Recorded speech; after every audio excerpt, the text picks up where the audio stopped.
नमस्कार दोस्तों, आप सभी का एक बार फिर से स्वागत है आपके अपने YouTube चैनल डियर स्टूडेंट में। दोस्तों, आज का हमारा टॉपिक है एटम यानी कि परमाणु। तो दोस्तों, बात करते हैं एटम के बारे में कि एटम क्या है। देखिए दोस्तों, दुनिया में सभी पदार्थ, चाहे वह ठोस हो, तरल हो यानी कि लिक्विड हो या फिर गैस हो, ये सभी पदार्थ छोटे छोटे कणों से मिलकर बने हुए होते हैं। किसी पदार्थ का वह छोटे छोटा कण जिसको हम अपनी नंगी आंखों से नहीं देख सकते, लेकिन उसके अंदर सारे भौतिक व रासायनिक गुण मौजूद होते हैं, वह एटम कहलाता है यानी कि परमाणु कहलाता है। दोस्तों, एटम यानी कि परमाणु, यह नाम यूनान से आया है जिसका अर्थ होता है अविभाजित। दोस्तों, सबसे पहले सन 1803 में जॉन डाल्टन ने एटम के बारे में बताया था कि पदार्थ छोटे छोटे कणों से मिलकर बना हुआ होता है जिसको हम परमाणु कहते हैं। और दूसरा, परमाणु न तो बनाए जा सकते हैं और न ही समाप्त किए जा सकते हैं।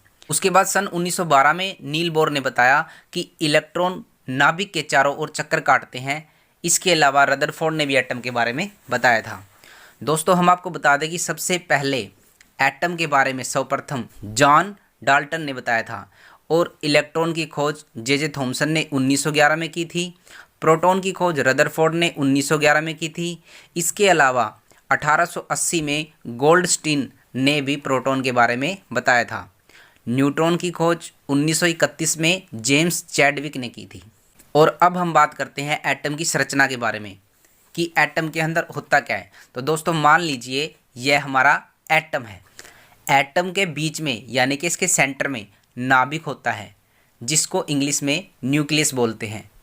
दोस्तों, न्यूक्लियस के अंदर प्रोटॉन और न्यूट्रॉन पाए जाते हैं तथा इलेक्ट्रॉन नाभिक के चारों ओर चक्कर काटते हैं। प्रोटॉन पर पॉजिटिव चार्ज, इलेक्ट्रॉन पर नेगेटिव चार्ज, लेकिन न्यूट्रॉन पर कोई चार्ज नहीं होता, वह न्यूट्रल होता है। जिस प्रकार से सभी ग्रह सूर्य के चारों ओर अपनी कक्षा में चक्कर काटते हैं, ठीक उसी प्रकार इलेक्ट्रॉन भी अपनी कक्षा में नाभिक के चारों ओर चक्कर काटते हैं। इन सभी इलेक्ट्रॉनों को चक्र में दर्शाया जाता है जिसका फार्मूला होता है 2n का स्क्वायर, जहाँ पर n इन चक्रों की संख्या है। जैसे कि मान लो हमें पता करना है कि पहले चक्कर में कितने इलेक्ट्रॉन आ सकते हैं, तब हम फार्मूले में n की जगह पर 1 रखते हैं तो हमें प्राप्त होता है 2 गुणा में n की जगह पे 1 रखा तो 1 का स्क्वायर यानी कि 2 गुणा में 1, तो हमें प्राप्त होता है 2।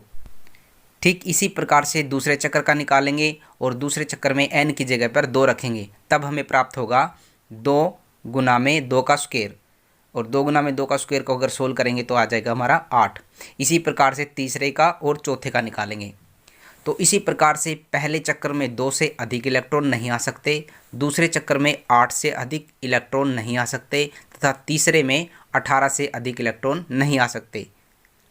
दोस्तों, सबसे पहले वाला चक्र यानी कि जो सबसे अंदर होता है वो चक्र इंटरमोस्ट कहलाता है और अंतिम कक्षा हमारी आउटर मोस्ट कहलाती है। जिनकी बाहरी कक्षा में 8 से कम इलेक्ट्रॉन होते हैं अनसैचुरेटेड एलिमेंट कहलाते हैं। तो दोस्तों, ये था एटम के बारे में। अगर इसके अलावा आपका कोई क्वेश्चन है या आप कोई टॉपिक समझना चाहते हैं तो हमें कमेंट बॉक्स में लिखकर ज़रूर बताएं।